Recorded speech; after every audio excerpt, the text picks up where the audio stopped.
Hello everyone. Today we are going to discuss some key points about the MSc Physics entrance guidance.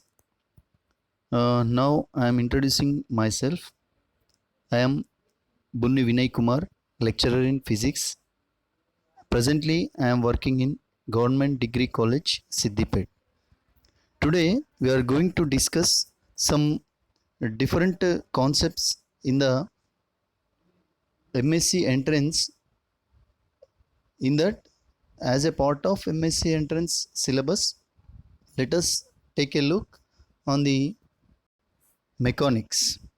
See here, there is a vast syllabus in the OU entrance examination, which is conducted by Usmania University, and remaining 6 universities will be part of that entrance test.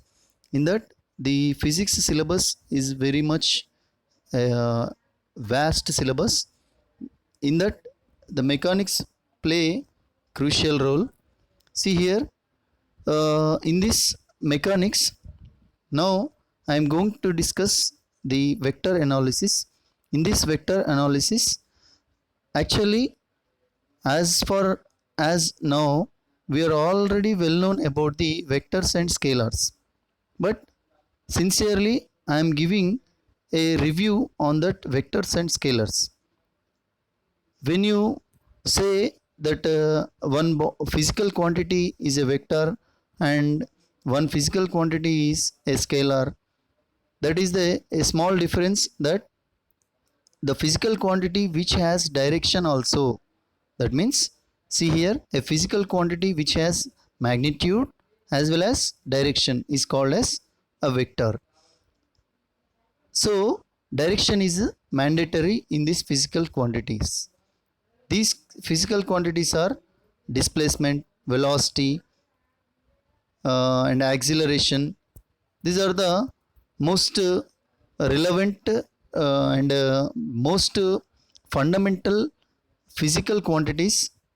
Already we know that, and we know the old when any physical quantity has only magnitude, that type of physical quantity is known as a scalar. So scalar is doesn't have direction, that is volume, area, temperature,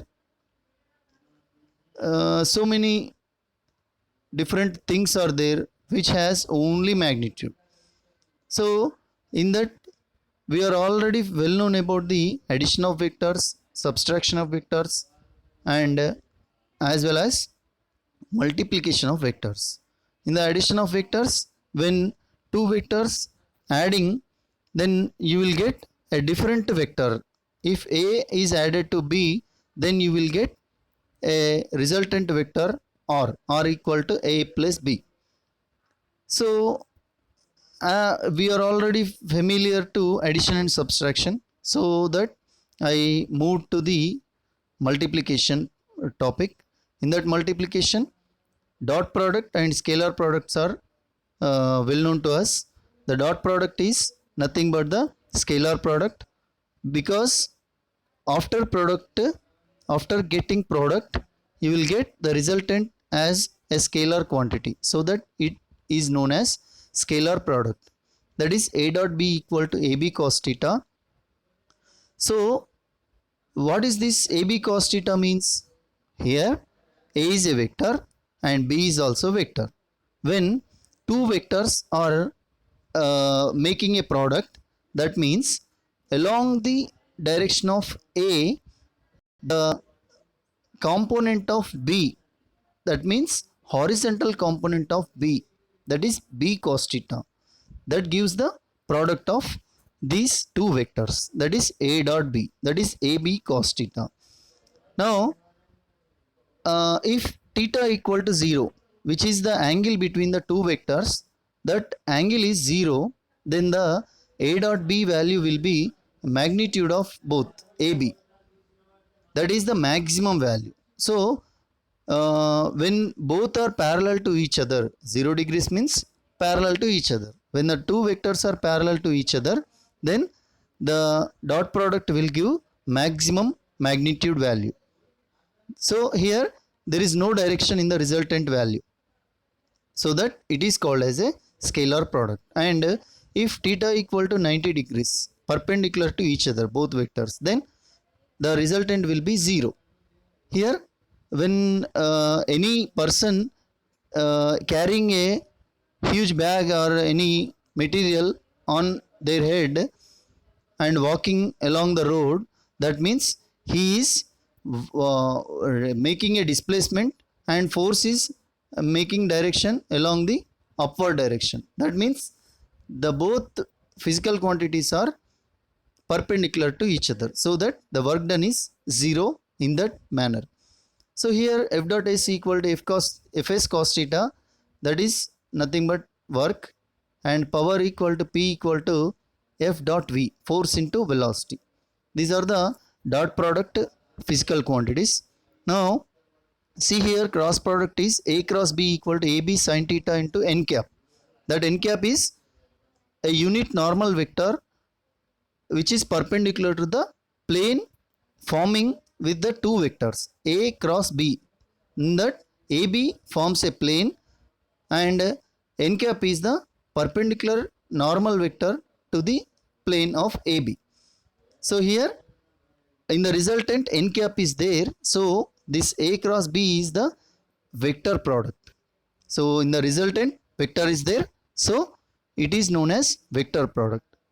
If theta equal to 0 degrees, if the both angle making the both vectors is 0, then A cross B will gives minimum value 0. Because of here sin theta, so the resultant value is 0 for the theta equal to 0. And if theta equal to 90 degrees, then A cross B equal to AB into n cap. Sin theta will be maximum value which is equal to 1. So A cross B will give AB into n cap. Now the example for this vector product is R cross F equal to tau, which is known as torque. So the vector product of radius vector and force will give torque as well as angular momentum L equal to R cross P. This is the vector product of radius vector to the linear momentum, that is known as angular momentum. Now see one of the example problem, that is if A and B are two vectors, then the correct statement in the following 4 multiple choice. So A plus B equal to B plus A and A minus B equal to B minus A. So A cross B equal to B cross A, and none of this. As we know the commutative law, we will see here A plus B equal to B plus A is the right answer. But is it okay that A cross B is equal to B cross A? Why isn't it? Why is it not correct? Why is it this third statement is not correct? See here. So for example, A equal to I plus J and B equal to I minus J. Then according to first option, A plus B and B plus C, A will give 2I, that means LHS equal to RHS. From option 2, LHS is not equal to RHS. And as well as from the option 3, you will see LHS is not equal to RHS. So option 1 is the correct answer. See here, A plus B equal to B plus A is the correct answer. Now let us move to the next problem, that is if the radius vector and linear momentum are given, that are they are respectively given by vectors 2i j k and 2i minus 3j plus k, then the angular momentum is, see here, radius vector is 2i plus j plus k and linear momentum is 2i minus 3j plus k, then the angular momentum.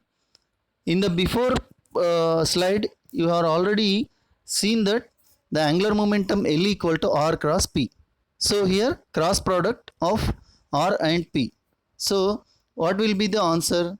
See here, R cross P. So let us take a matrix form and determinant value. After finding the determinant value, you will get 4i minus 8k. That is the option 1. See here, option 1 is the correct answer. So 4i minus 8k is the right answer. So these are the main simple problems related to analysis which are related to the dot product and cross product. Thank you very much. We will see in the next class vector analysis, different problems, and mechanics of particles, like that. So thank you very much for this session.